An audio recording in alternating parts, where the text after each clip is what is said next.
Welcome back. तो कैसे हैं आप लोग? All good? कैसी चल रही है आपकी पढ़ाई? बढ़िया ना? तो देखो बेटा, बोर्ड्स के एग्ज़ाम आपके नज़दीक आ रहे हैं, दिन बहुत कम रह गए हैं। इसीलिए अपन क्या प्रोवाइड कर रहे हैं, आपको लेक्चर्स प्रोवाइड कर रहे हैं ताकि आप 2 लेक्चर में एक चैप्टर को क्या कर सको, समराइज़ कर सको। तो 2 घंटे तो टाइम अपन आप निकाल ही सकते हो यार। तो थोड़े लग जाओ, आपके पास टाइम कम बचा हुआ है तो आप कवर कर लो। ठीक है, तो चलो स्टार्ट करते हैं अपना न्यू टॉपिक, इलेक्ट्रोमैग्नेटिक इंडक्शन। ठीक है बेटा, स्टार्ट करें। देखो, इलेक्ट्रोमैग्नेटिक इंडक्शन क्या होता है, इसके बारे में हमने पिछले चैप्टर में भी थोड़ी बहुत बात करी थी कि इलेक्ट्रोमैग्नेटिक इंडक्शन क्या होता है। ठीक है, और ये नाम खुद ही चिल्ला चिल्ला के बोल रहा है, भाई मैं इलेक्ट्रोमैग्नेटिक इंडक्शन हूँ, मैं क्या हूँ, इलेक्ट्रोमैग्नेटिक इंडक्शन। इलेक्ट्रो वर्ड कहाँ से आता है बेटा? इलेक्ट्रॉन से। और मैग्नेटिक मतलब मैग्नेटिक फील्ड, यानी इलेक्ट्रॉन के मोशन के वजह से क्या होगा, मैग्नेटिक फील्ड प्रोड्यूस होगा। अब कैसे प्रोड्यूस होगा? इंडक्शन के वजह से होगा। अब इंडक्शन कैसे होगा बेटा, तो आओ अपन देखते हैं। ठीक है, तो हम स्टोरी स्टार्ट होती है 1800 के आसपास से, 1830-50 के अप्रॉक्स। ठीक है, सबसे पहले आपको याद होगा हमने कहाँ से स्टार्ट करा था, मूविंग चार्ज एंड मैग्नेटिज्म से। लोगों ने ये देखा कि देखो भाई क्या होता है, अगर कोई इलेक्ट्रॉन मूविंग है, क्या है, इलेक्ट्रॉन मूव कर रहा है किसी कंडक्टर के अंदर, तो वो क्या करेगा, एक मैग्नेटिक फील्ड जनरेट करेगा। इसे किसने देखा था भाई? ओरेस्टेड ने। फिर इसको एम्पियर ने एक्सप्लेन करा। फराडे ने क्या करा, इसमें थोड़े बहुत चेंजेस करके इंडक्शन के लॉ दिए। तो अपन आज फराडे लॉ के बारे में इन डिटेल डिस्कस करने वाले हैं। ठीक है बेटा, तो अब होता क्या है, हमने देखा था कि कोई करंट कैरिंग वायर है, क्या है, करंट कैरिंग वायर है, तो वो मैग्नेटिक फील्ड जनरेट कर रहा है। ठीक है, और मैग्नेटिक फील्ड जनरेट कर रहा है, तो लोगों के मन में ख्याल आया कि क्या इसका इन्वर्स पॉसिबल है? क्या क्या हो रहा है एक्चुअल में, इलेक्ट्रिक फील्ड, इलेक्ट्रॉन मूविंग के वजह से इलेक्ट्रिक फील्ड इलेक्ट्रॉन के वजह से प्रोड्यूस होता है। ठीक है, और मूविंग इलेक्ट्रॉन क्या प्रोड्यूस करता है, करंट प्रोड्यूस करता है। क्या प्रोड्यूस करता है? करंट। अब करंट क्या, मूविंग करंट, मूविंग करंट नहीं, मूविंग चार्ज को ही करंट बोलते हैं अपन। करंट क्या प्रोड्यूस करता है? करंट प्रोड्यूस करता है मैग्नेटिक फील्ड बी प्रोड्यूस करता है। तो लोगों के मन में ख्याल आया इसका उल्टा पॉसिबल है क्या, कि अगर हम क्या करें, मैग्नेटिक फील्ड को वैरी करा दें, मैग्नेटिक फील्ड को घुमा दें, तो उसके वजह से क्या करंट प्रोड्यूस होगा। लोगों के मन में आया कि देख भाई अपन क्या करते हैं, मैग्नेटिक फील्ड के वजह से क्या करंट प्रोड्यूस कर सकते हैं या नहीं कर सकते। ठीक है, मैग्नेटिक फील्ड के अपना सवाल ये है कि क्या हम मैग्नेटिक फील्ड के वजह से करंट प्रोड्यूस कर सकते, बताओ बेटा, कर सकते कि नहीं कर सकते? बिल्कुल कर सकते हैं बेटा, क्यों कर सकते हैं? हमने इलेक्ट्रॉन की वजह से, इलेक्ट्रॉन मूविंग की वजह से करंट प्रोड्यूस करा। ठीक है, और करंट क्या प्रोड्यूस करता है, मैग्नेटिक फील्ड प्रोड्यूस करता है। आइए कुछ एक्सपेरिमेंट से अपन समझते हैं कि कैसे मैग्नेटिक फील्ड करंट प्रोड्यूस करता है। ठीक है बेटा, चलो। तो कुछ एक्सपेरिमेंट्स किए गए, किसके द्वारा किए गए, फराडे और हैनरी के द्वारा कुछ एक्सपेरिमेंट्स किए गए। और वो एक्सपेरिमेंट्स क्या थे बेटा? देखो, एक सेटअप लिया गया। कैसा सेटअप लिया गया? ऐसा किया गया कि एक कॉइल लिया गया। क्या लिया गया? एक कॉइल लिया गया। इस कॉइल के एंड को हमने क्या करा, कनेक्ट कर दिया। किससे कनेक्ट कर दिया? जो करंट मेजर डिवाइस होता है, हमने अभी पिछले चैप्टर में बेटा इसके बारे में डिटेल में पढ़ा था। कौन सा डिवाइस करंट मेजर करता है, अगर करंट लिटिल बिट करंट हो तो? गैल्वेनोमीटर। हमने क्या करा, एक कॉइल लिया, कॉइल को गैल्वेनोमीटर से कनेक्ट कर दिया। ठीक है, अपन क्या करेंगे, देखो यहाँ पे आप देखो, ये हमने एक मैग्नेट लिया, ये मैग्नेट का नॉर्थ पोल है और ये साउथ पोल है। यहाँ हमने क्या करा, एक कॉइल लिया है जिसमें हमने कोई बैटरी को कनेक्ट नहीं करा, हमने क्या कनेक्ट करा है, एक गैल्वेनोमीटर कनेक्ट करा है। अब क्या करा, फराडे और हेनरी ने मिलकर ऐसा करा कि इस मैग्नेट को क्या करा, मूव कराया, किसके टुवर्ड्स, कॉइल के टुवर्ड्स। तो ऐसा ऑब्जॉर्व, ये मैग्नेट है, नॉर्थ पोल है, नॉर्थ पोल से क्या होगा, मैग्नेटिक फील्ड लाइंस निकलेंगी भाई। और ये जाती किधर है, साउथ पोल की तरफ कुछ लाइंस तो जाएंगी। ठीक है, अब क्या होगा, यहाँ से फील्ड लाइंस जनरेट होगा। अब जब हम इसे मूव करा रहे हैं इस मैग्नेट को, तो फील्ड लाइंस क्या होगा, इसके अंदर जो फील्ड लाइंस जा रही हैं वो वेरी करेगा। क्या होगा, वेरी करेगा, जिसकी वजह से यहाँ क्या प्रोड्यूस होगा, वेरिंग मैग्नेटिक फील्ड। क्या प्रोड्यूस होगा, varying magnetic field, varying magnetic field produce होगा। किसके वजह से? अगर हम किसी मैग्नेट को किसी कॉइल के अंदर v वेलोसिटी से लेके जा रहे हैं तो क्या प्रोड्यूस होगा? Varying magnetic field. और यही वैरिंग मैग्नेटिक फील्ड के वजह से हमने ऐसा ऑब्जर्व करा कि जब हम किसी मैग्नेट को कॉइल के टुवर्ड्स मूव कराते हैं तो इस कॉइल के अंदर करंट इंड्यूस हो जाता है। अब करंट अपने को कैसे पता चला? इस गैल्वेनोमीटर ने क्या करा? डिफ्लेक्शन शो करा। तो गैल्वेनोमीटर डिफ्लेक्शन कब शो करता है? जब किसी कॉइल में क्या मूव करे? करंट मूव करे। तो यहाँ से इन्होंने क्या कंक्लूड करा कि देखो भाई, अगर कोई मैग्नेट को अपन क्या करते हैं, किसी कॉइल के टुवर्ड्स मूव कराते हैं तो उसके वजह से क्या होगा? उस कॉइल में इलेक्ट्रिसिटी जनरेट होगा। तो ये जस्ट उसका अपोजिट फेनोमेना है। जैसे कि करंट फ्लो करने के वजह से मैग्नेटिक फील्ड प्रोड्यूस होता है, सिमिलरली वैरिंग मैग्नेटिक फील्ड के वजह से, कौन से magnetic field? Constant magnetic field की बात अपन नहीं कर रहे हैं, ठीक है। अगर देखो इसी का इनिशियल स्टेज अगर हम कंसिडर करें, जैसे ये लूप है, ये अपना लूप था, ठीक है, एक सिंगल ही कंसिडर करें अपन। यहाँ पे क्या लगा हुआ है बेटा? गैल्वेनोमीटर लगा हुआ है, ठीक है। हम क्या करते हैं, यहाँ पे एक मैग्नेट को स्टेशनरी छोड़ देते हैं, ठीक है। इसका वेलोसिटी क्या है बेटा? 0। ये मैग्नेट रेस्ट पे है। इस कंडीशन में हमें यहाँ पे कोई डिफ्लेक्शन देखने को नहीं मिलता है, ठीक है। तो यहाँ से हम ये नहीं बोल सकते कि मैग्नेटिक फील्ड के वजह से कांस्टेंट मैग्नेटिक फील्ड जारी होंगी हर टाइम पे। कांस्टेंट मैग्नेटिक फील्ड के वजह से करंट जनरेट होता है। हम यहाँ से ये कंक्लूड कर सकते हैं क्या? कि वैरिंग मैग्नेटिक फील्ड के वजह से करंट जनरेट होता है। यहाँ का कंक्लूजन, इस एक्सपेरिमेंट का कंक्लूजन क्या निकल के आया? कंक्लूजन क्या निकल के आया?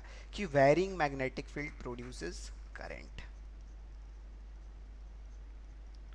वैरिंग मैग्नेटिक फील्ड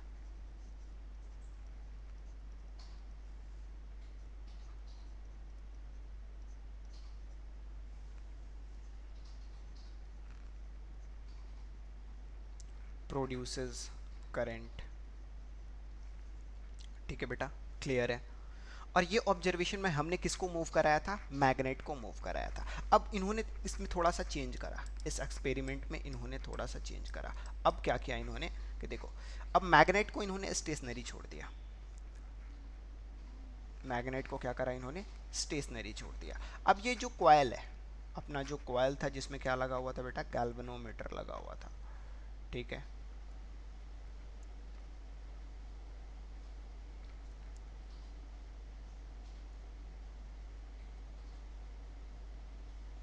अब इन्होंने क्या करा? इसे रेस्ट पे रखा। ये इसका नॉर्थ पोल है और ये साउथ पोल है। इसे क्या करा इन्होंने? रेस्ट पे रखा। और इस कॉइल को इन्होंने v वेलोसिटी से मूव कराया। किसके टुवर्ड्स? इस मैग्नेट के टुवर्ड्स। इस कंडीशन में भी ऐसा हुआ, इन्होंने एब्जॉर्ब करा। ये क्या होगा? अब वापस से ये मैग्नेट है तो क्या करेगा? मैग्नेटिक फील्ड प्रोड्यूस करेगा। क्या प्रोड्यूस करेगा? मैग्नेटिक फील्ड, जो इस कॉइल के अंदर भी कुछ लाइंस जा रही होंगी। लेकिन जब हम इस कॉइल को मूव कराते हैं किसके तरफ? मैग्नेट के तरफ, तो इसके अंदर जाने वाली फील्ड लाइंस क्या होंगी? वापिस से वैरी करेंगी। वापिस से कौन सा कंडीशन आया? वैरिंग मैग्नेटिक फील्ड का कंडीशन आया। कौन सा कंडीशन आया बेटा? वैरिंग मैग्नेटिक फील्ड का कंडीशन आया। हम या तो मैग्नेट को मूव कराएं कॉइल के तरफ या फिर कॉइल को मूव करें मैग्नेट की तरफ। दोनों कंडीशन में क्या होगा? इन दोनों कंडीशंस जो हमने देखा, दोनों कंडीशन में क्या होगा? मैग्नेटिक फील्ड वैरी करेगा। इस कंडीशन में भी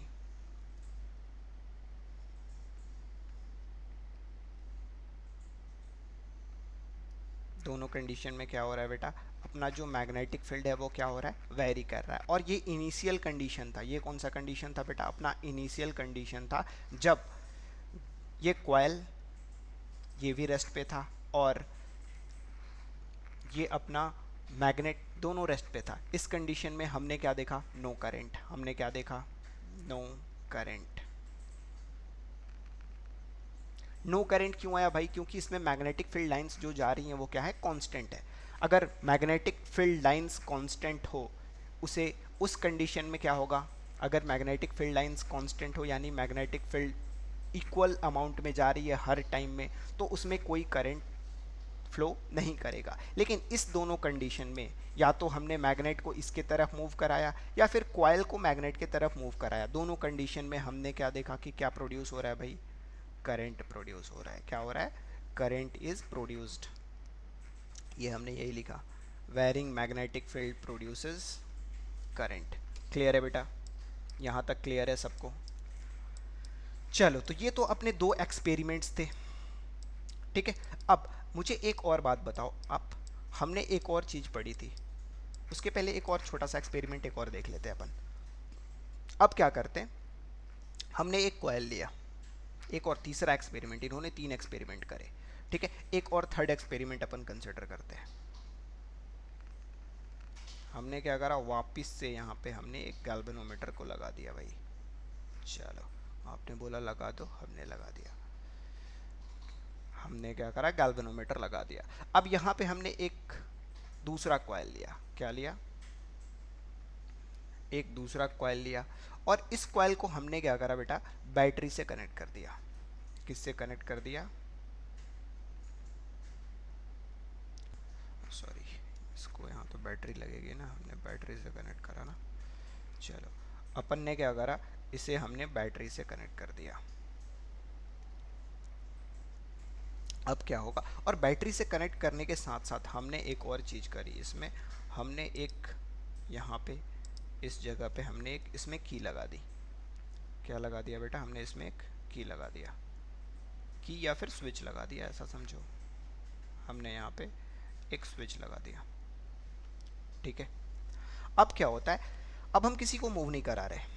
ये वाला कॉइल भी क्या है, इसकी भी वेलोसिटी 0 है, इसकी भी वेलोसिटी 0 है, ये अभी ऑफ है। हमने जब यहाँ पे स्विच को ऑन करा, क्या करा, स्विच को ऑन करा, तो स्विच को जैसे ही हमने ऑन करा, यहाँ पे हमने क्या देखा, गैल्वेनोमीटर में डिफ्लेक्शन, यहाँ पे हमें क्या दिखा बेटा, डिफ्लेक्शन दिखा। लेकिन स्विच को ऑन करके अगर हम छोड़ देते हैं, क्या करते हैं, छोड़ देते हैं, तो उस कंडीशन में ये एक बार डिफ्लेक्ट होके रुक जाएगा। क्या होगा, एक बार डिफ्लेक्ट होके रुक जाएगा। लेकिन अगर स्विच को हम ऑन करते हैं, ऑफ करते हैं, ऑन करते हैं, ऑफ करते हैं, तो क्या होगा बेटा, अपने को इसमें डिफ्लेक्शन कंटिन्यूअसली देखने को मिलेगा। क्या देखने को मिलेगा बेटा, कंटिन्यूअसली डिफ्लेक्शन देखने को मिलेगा।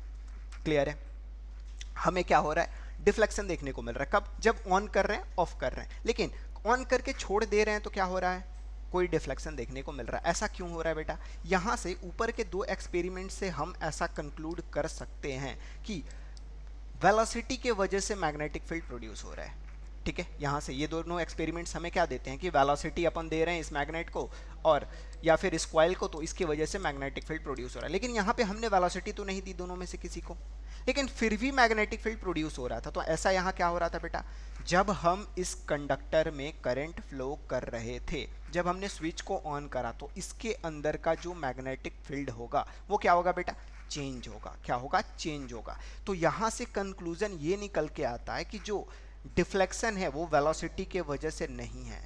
किसकी वजह से नहीं है बेटा, वेलोसिटी की वजह से नहीं है। डिफ्लेक्शन किसकी वजह से है बेटा, तो हमने पहले ही लिख लिया था इसे, वेरिंग मैग्नेटिक फील्ड के वजह से है।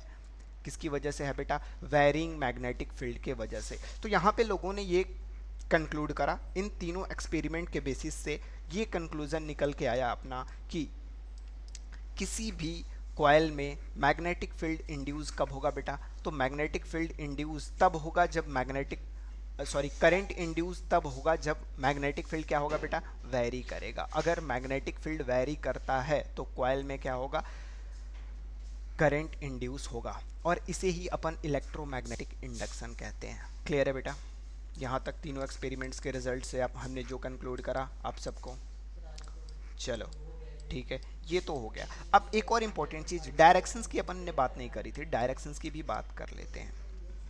अब जब इस नॉर्थ पोल वाले एंड को हमने क्या करा, इसके डायरेक्शन के इसके तरफ लेके आते हैं। किसके तरफ लेके आते हैं, इस कॉइल के तरफ लेके आते हैं। तो हमने क्या एब्जॉर्ब करा, इसमें कुछ डायरेक्शन है, डायरेक्शन की अपन आगे डिस्कस करेंगे। मान लो इसका डायरेक्शन कैसा हुआ, हमने ऐसा कंसिडर कर लिया कि इसका डायरेक्शन एंटी क्लॉकवाइज है।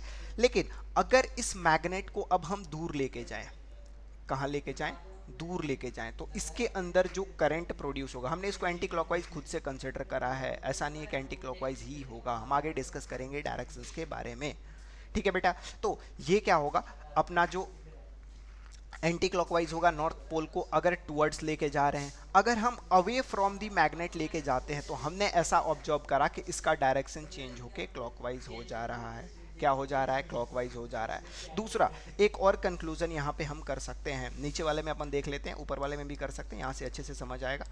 ये वेलोसिटी का डायरेक्शन है बेटा, और ए और सी का मतलब क्लॉकवाइज और एंटी क्लॉकवाइज है, ठीक है।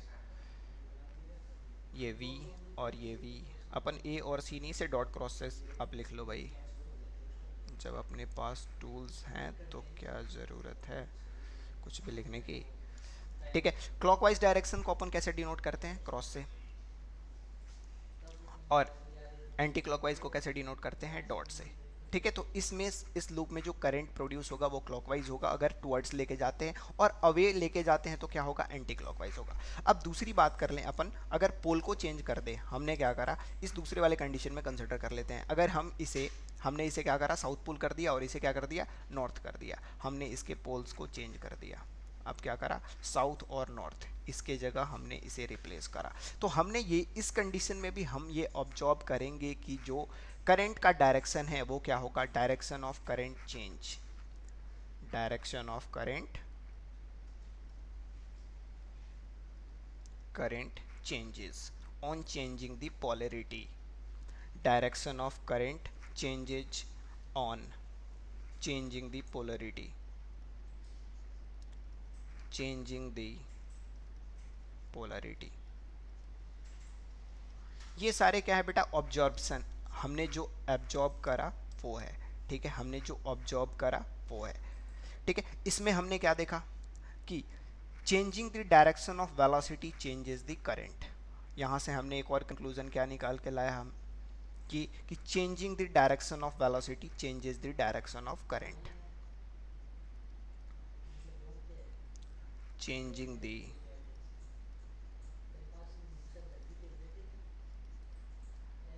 direction of velocity changes the direction of current, direction of current. चलो भाई, तो अपन ये हमारी ऑब्जर्वेशन थी। अब इस जो हमने ऑब्जर्व करा उसके बेसिस पे अपन क्या देते हैं, कुछ एक्सपेरिमेंट्स, ये एक्सपेरिमेंट्स के ऑब्जर्वेशन थे।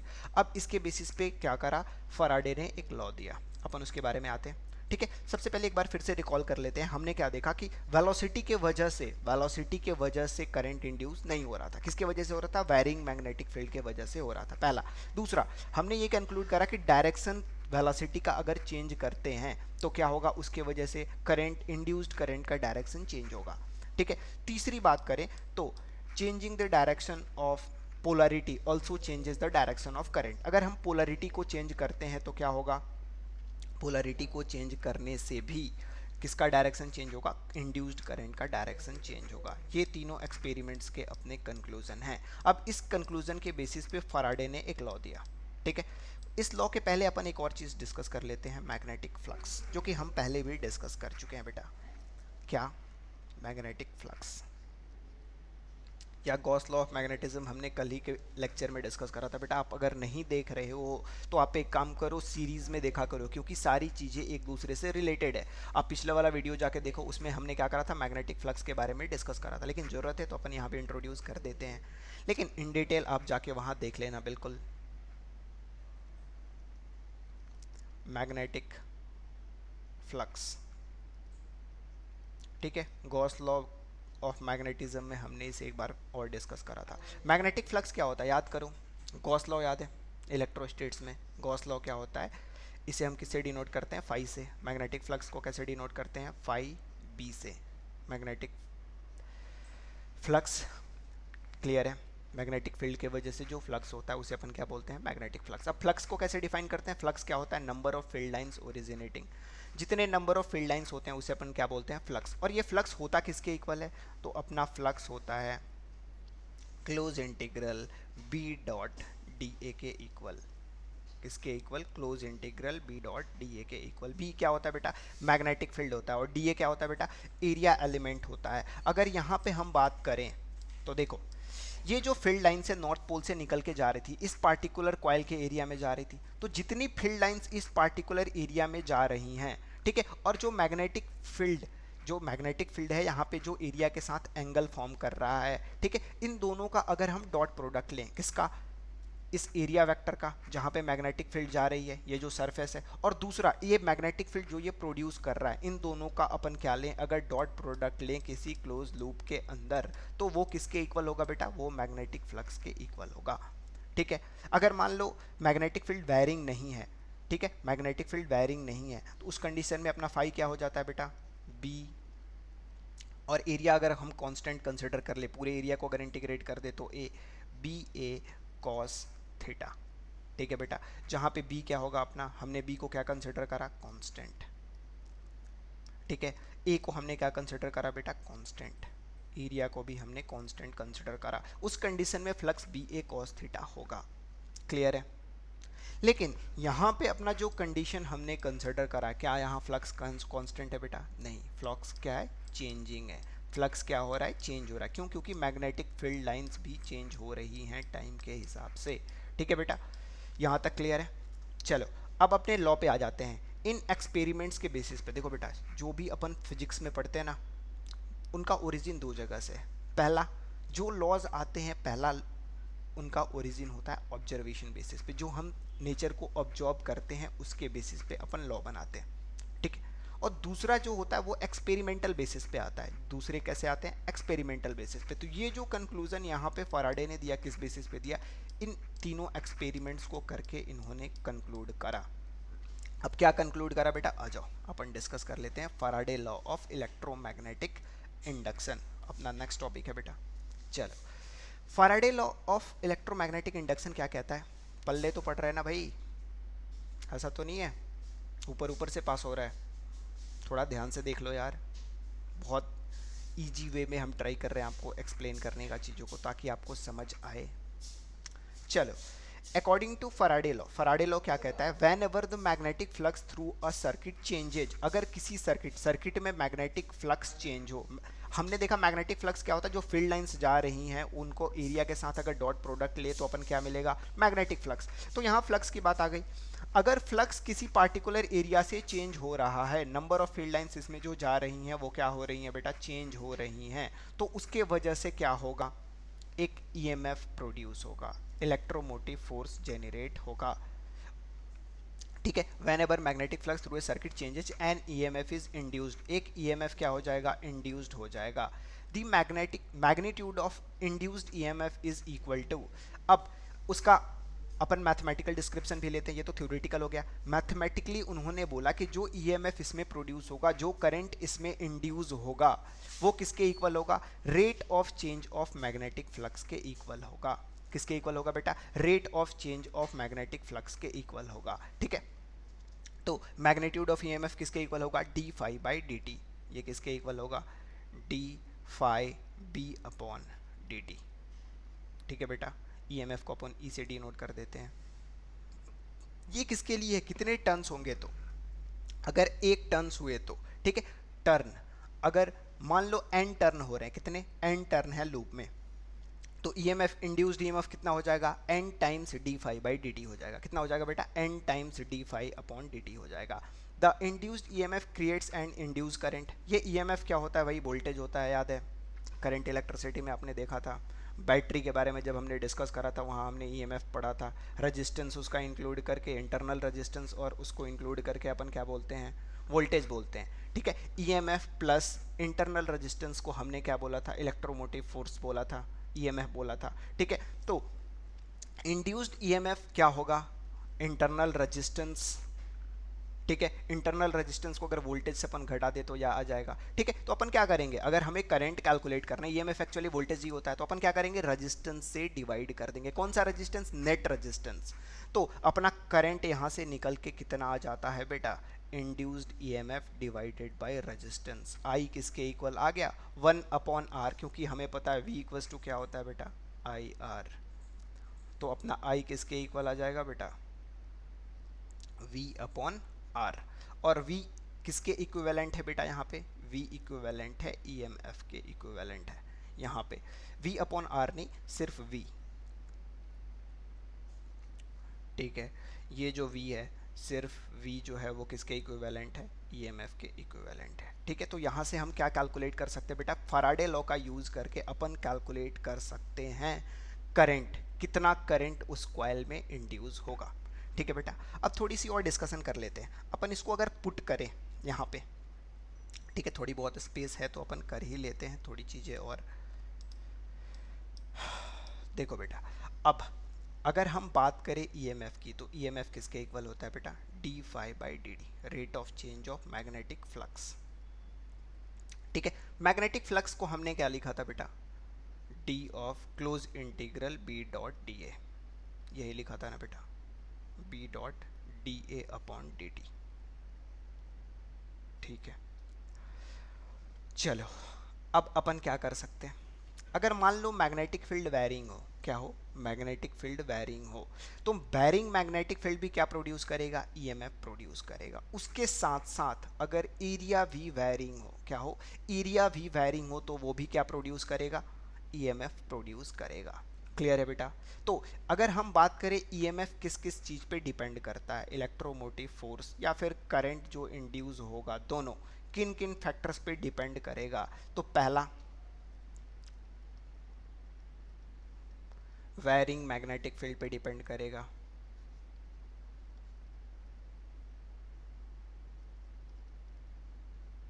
ठीक है बेटा, दूसरी बात करें तो किस पे डिपेंड कर रहा है? एरिया एलिमेंट पे डिपेंड कर रहा है। ऐसा भी कंडीशन हम क्रिएट कर सकते हैं जिसमें एरिया क्या हो रहा हो बेटा? वैरी कर रहा हो। अगर एरिया भी वैरी करेगा, उस कंडीशन में भी क्या होगा? ईएमएफ प्रोड्यूस होगा। वैरिंग एरिया की वजह से भी प्रोड्यूस होता है। वैरिंग एरिया वेक्टर, एरिया आपको पता है वेक्टर क्वांटिटी है, तो एरिया वेक्टर के चेंज के वजह से भी प्रोड्यूस होगा। अब अगर हम डॉट प्रोडक्ट की वैल्यू पुट कर दे बेटा, क्या करें? डॉट प्रोडक्ट की वैल्यू पुट कर दे, तो इसे क्या लिख सकते हैं? D of close integral B D A cos theta. क्या लिख सकते हैं बेटा? कॉस थीटा अपॉन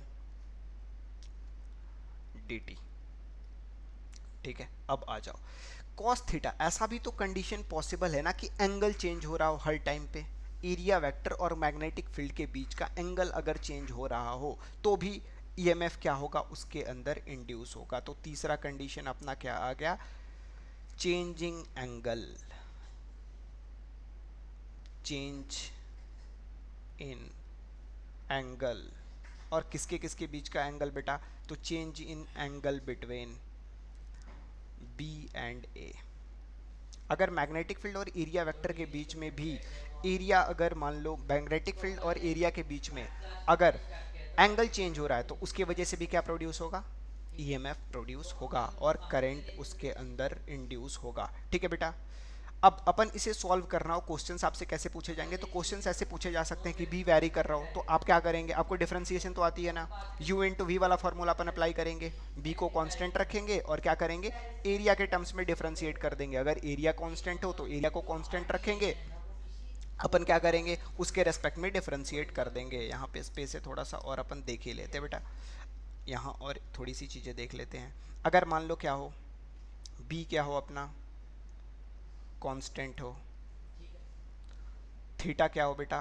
कांस्टेंट हो, उस कंडीशन में अपना जो फ्लक्स होगा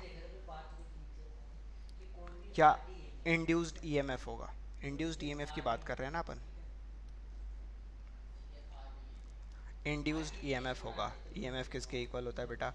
D phi upon D T. और फाई किसके इक्वल है बेटा?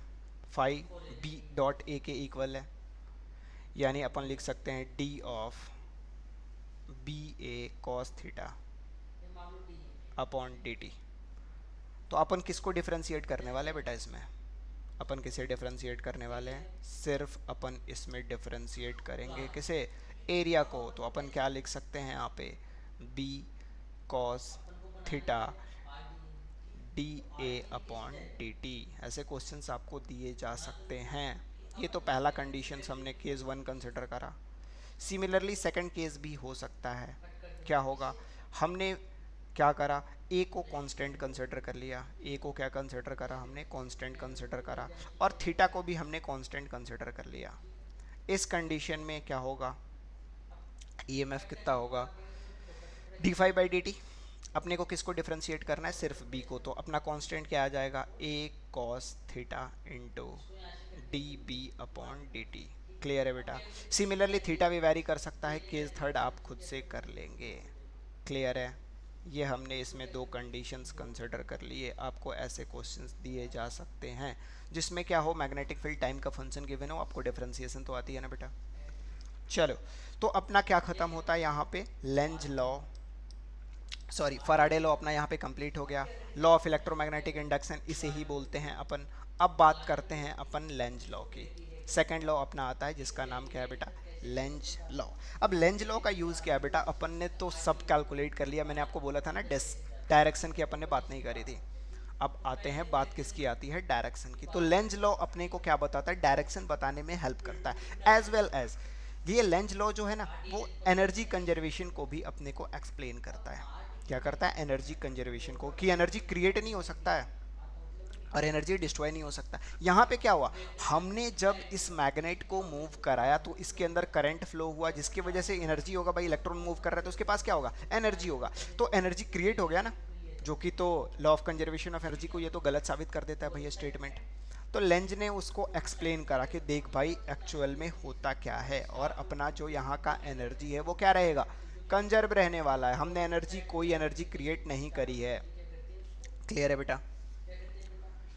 चलो, according to Lenz law induced EMF in a circuit opposes the cause due to which it was induced. Lenz law ये कहता है कि जो ईएमएफ इंड्यूस हुआ है सर्किट में वो क्या करता है, उसी इंड्यूस्ड को अपोज करता है। ऐसा अपोजिशन वाला कंडीशन एक बार और पढ़ा था आपने, याद है, कहाँ पढ़ा था बेटा, न्यूटन्स लॉ ऑफ मोशन, याद है बेटा। न्यूटन्स लॉ ऑफ मोशन में क्या पढ़ा था, अगर कोई ऑब्जेक्ट रेस्ट पे है तो उसे मोशन में लाने के लिए अगर हम फोर्स अप्लाई करें तो वो क्या ट्राई करेगा बेटा, वो ट्राई करेगा इनिशियल स्टेट में रहने के लिए, वो मूव करना नहीं चाहेगा। सिमिलर यहाँ वही कंसेप्ट इन्होंने उठा के यहाँ डाल दिया। क्या बोला भाई, इन्होंने बोला कि ये क्या करेगा, जो इंड्यूस्ड ईएमएफ है वो अपोज करेगा, इंड्यूस होने से अपोज करेगा खुद को। कैसे, आइए देखते हैं बेटा।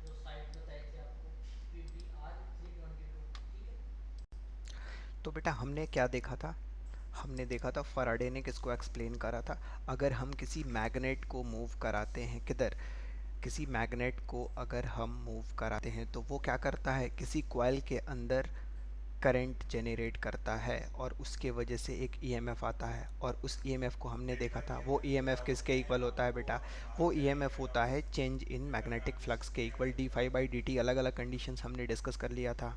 अब बात करते हैं लेंज लॉ की। हमने लेंज लॉ एनर्जी कंजर्वेशन बताता है, क्या बताता है बेटा, सबसे पहली चीज़ हमें ये बताता है क्या, एनर्जी कंजर्वेशन को एक्सप्लेन करता है। किसे एक्सप्लेन करता है बेटा, एनर्जी कंजर्वेशन।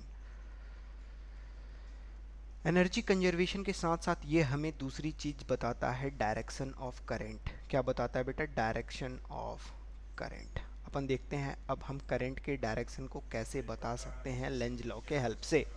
तो लेंज लॉ ये कहता है कि induced EMF in the circuit opposes the cause due to which it was induced. ये क्या करता है, अगर मान लो हम किसी मैग्नेट के नॉर्थ पोल को मूव कराते हैं किसी सर्किट के तरफ, तो क्या होगा, यहाँ से फील्ड लाइंस निकलेंगी, ये फील्ड लाइंस क्या करेंगी, इसमें करंट को इंड्यूस करेंगे। क्यों, क्योंकि ये ईएमएफ चेंज हो रहा होगा। ठीक है बेटा, तो आपको दो एग्जांपल्स के हेल्प से अपन इसे समझते हैं। Suppose that the north pole of bar magnet is move towards the conducting wire loop as shown in the figure. आपको जैसे फिगर में दिखाया गया ऐसा कंसिडर करते हैं कि हम इस नॉर्थ पोल को किधर लेके जाएं, इस सर्किट के अंदर टुवर्ड्स लेके जाते हैं। Due to change in magnetic flux, number of field lines change होगी, यानी मैग्नेटिक फ्लक्स चेंज होगा। ठीक है, करंट इसमें क्या हो जाएगा बेटा, इंड्यूस हो जाएगा। करंट क्या होगा, इंड्यूस। अपना क्या हो गया, इसमें करंट इंड्यूस हो गया। Due to the induced current a magnetic field is induced. यहाँ करंट इंड्यूस हुआ तो मूविंग करंट क्या प्रोड्यूस करता है, मैग्नेटिक फील्ड। इसमें मैग्नेटिक फील्ड भी इंड्यूस हो गया, और मैग्नेटिक फील्ड क्या करेगा बेटा, मैग्नेटिक फील्ड इस फील्ड को अपोज करेगा, यानी इसके वजह से मूविंग कॉइल की में करंट के वजह से क्या होगा, एक और फील्ड जनरेट होगा जो इसको क्या करेगा बेटा, अपोज करेगा। तो अगर नॉर्थ पोल से यहाँ फील्ड लाइंस निकल रही हैं तो क्या होगा बेटा, इस कॉयल से भी क्या निकलेंगी, फील्ड लाइंस निकलेंगे, जो इसे क्या करेंगे बेटा, अपोज करेंगी। क्या करेंगे बेटा, अपोज करेंगी। The direction of induced current can be deduce by the following argument. अब इंड्यूस करंट का डायरेक्शन हम इस तरह से बता सकते हैं। किस तरह से बता सकते हैं बेटा, the north pole is moving towards loop, therefore to oppose the moving motion of bar magnet, only a north pole will be induced on the face of the loop which faces the magnet। ठीक है, जो face इसके तरफ आ रहा है, same उसका जो nature होगा, सेम नेचर का मैग्नेटिक फील्ड क्या होगा, इसमें अपोज होगा। तो अगर मान लो नॉर्थ पोल से मैग्नेटिक फील्ड लाइंस ऐसे जा रही हैं, किधर जा रही हैं बेटा, लेफ्ट से राइट जा रही हैं, तो क्या होगा, इसमें जो इंड्यूस्ड मैग्नेटिक फील्ड होगा उसका डायरेक्शन किधर होगा, इसके जस्ट अपोजिट होगा, मतलब राइट टू लेफ्ट होगा। अगर हमें मैग्नेटिक फील्ड का डायरेक्शन पता है तो अपन करंट का डायरेक्शन बता सकते हैं। कैसे बता सकते हैं बेटा, याद करो हमने पिछले चैप्टर में पढ़ा था, क्या पढ़ा था कि अगर हमें मैग्नेटिक फील्ड का डायरेक्शन पता हो तो हम क्या बता सकते हैं, करंट का डायरेक्शन बता सकते हैं। कैसे बता सकते हैं बेटा, राइट हैंड थंब रूल से बता सकते हैं। तो हमने देखा कि फील्ड लाइंस किधर आ रही हैं, इस डायरेक्शन के अलोन आ रही हैं, तो करंट का डायरेक्शन किधर होगा, जिधर हम अपने फिंगर को कर्ल करेंगे उस डायरेक्शन के अलोन होगा। तो अगर नॉर्थ पोल को लेके जा रहे हैं तो इसका डायरेक्शन किधर आ रहा है बेटा, करंट का डायरेक्शन किधर आ रहा है, इस डायरेक्शन के अलोन आ रहा है। अगर हम देखें इस डायरेक्शन को अपन क्या बोलते हैं बेटा, क्लॉकवाइज बोलते हैं, एंटी क्लॉकवाइज बोलते हैं, एंटी क्लॉकवाइज बोलते हैं। क्या बोलते हैं बेटा, एंटी क्लॉकवाइज। तो अगर नॉर्थ पोल को हम किसी सर्किट के अंदर लेके जा रहे हैं तो क्या जनरेट होगा, करंट जनरेट होगा, और करंट का डायरेक्शन कैसा होगा, एंटी क्लॉकवाइज होगा। तो जो ऑब्जर्वेशन के बेसिस पे हमने बताया क्या कि करंट का डायरेक्शन कैसा होगा बेटा, करंट का डायरेक्शन एंटी क्लॉकवाइज होगा। अगर मान लो अपन क्या करते हैं, इसी में थोड़ा बहुत चेंज कर देते हैं। क्या करते हैं बेटा, चेंज कर देते हैं। यहाँ पे हमने गैल्वेनोमीटर लगा रखा है जो अपने को डायरेक्शन बताएगा। अब हम क्या करते हैं, यहाँ पे नॉर्थ पोल की जगह साउथ पोल को लेके जाते हैं। क्या करते हैं, साउथ पोल को। तो साउथ पोल का डायरेक्शन किधर होता है बेटा, साउथ पोल की तरफ मैग्नेटिक फील्ड लाइंस आती हैं। तो इसको अपोज करने के लिए क्या होगा, मैग्नेटिक फील्ड की डायरेक्शन क्या हो जाएंगी, टुवर्ड्स हो जाएंगी। टुवर्ड्स हो गई तो इस कंडीशन में कैसा हो गया बेटा, ये अंदर जा रही हैं। तो मैग्नेटिक फील्ड लाइंस अंदर जा रही हैं, मतलब ये इसका डायरेक्शन किधर आया, ये प्लेन के बाहर आएगा। यानी कैसा होगा बेटा, इसका डायरेक्शन होगा clockwise.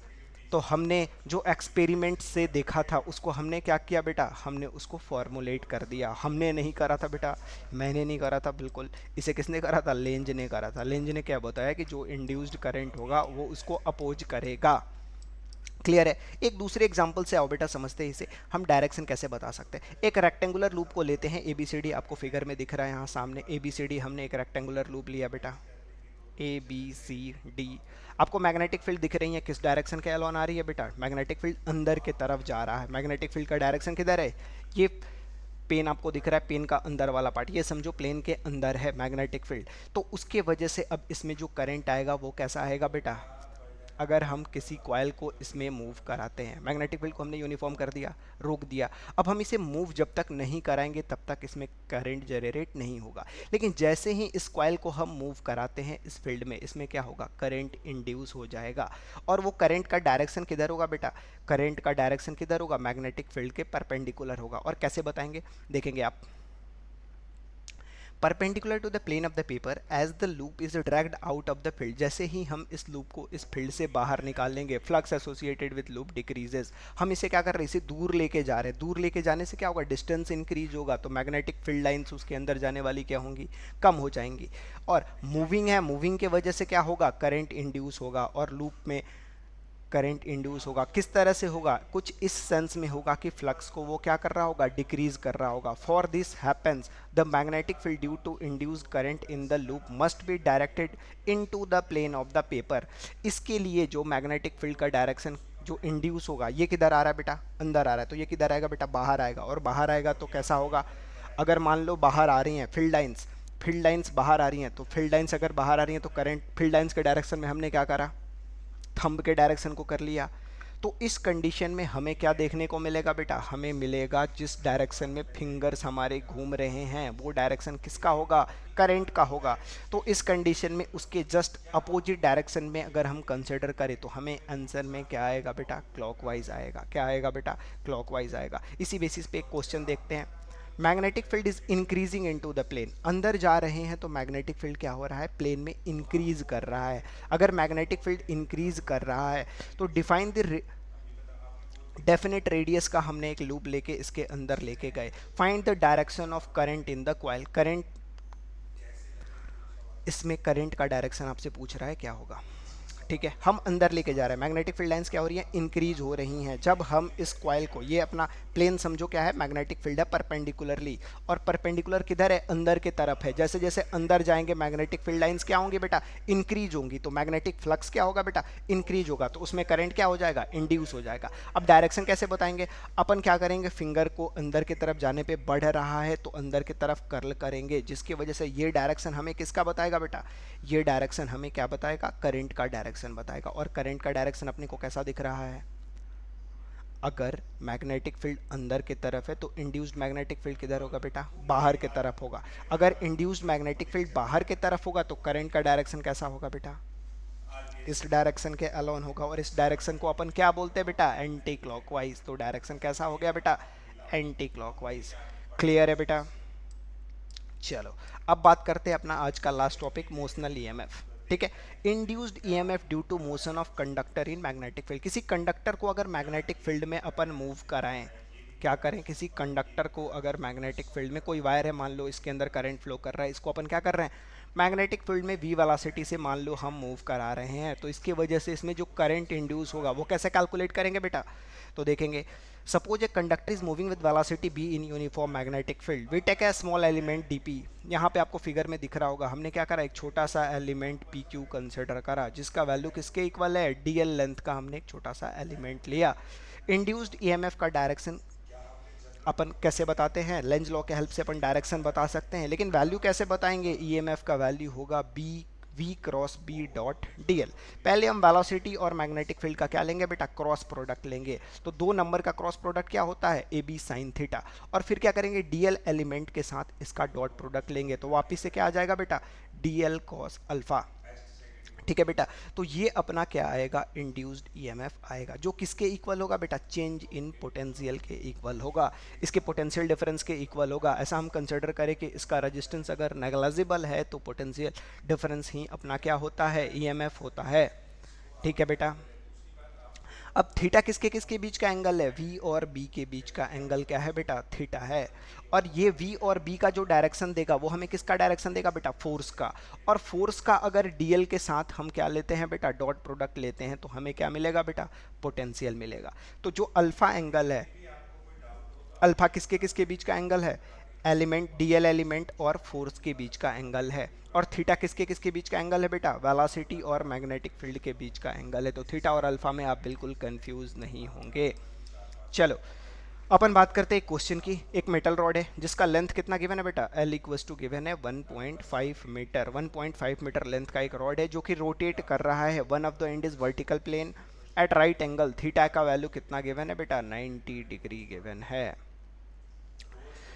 To the magnetic field. If the frequency of the rotation, आपको क्या गिवन है, फ्रीक्वेंसी गिवन है, और फ्रीक्वेंसी कितनी गिवन है बेटा, 20 रेवोल्यूशन पर सेकेंड गिवन है। Find the EMF induce between the ends of rod. आपको क्या बताना है बेटा, ईएमएफ बताना है। तो हमने क्या देखा था बेटा, लेंथ अपने को गिवन है 1.5 मीटर, फ्रीक्वेंसी कितनी गिवन है 20, और मैग्नेटिक फील्ड आपको क्वेश्चन में गिवन है, यूनिफॉर्म हमने अप्लाई कर रखा है 0.32 इंटू 10⁻⁻⁴ टेस्ला। अपने को मैग्नेटिक फील्ड भी पता है और एंगल कितना पता है, 90 डिग्री पता है।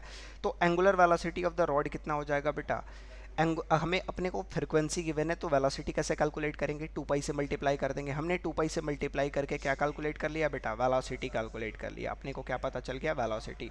अब ईएमएफ हमें पता है, ईएमएफ किसके इक्वल होता है बेटा, ईएमएफ किसके इक्वल होता है, D phi upon D T के इक्वल होता है। और फाई को क्या लिखते हैं बेटा, डी डॉट ए लिखते हैं। ठीक है, तो D of B dot A upon D T.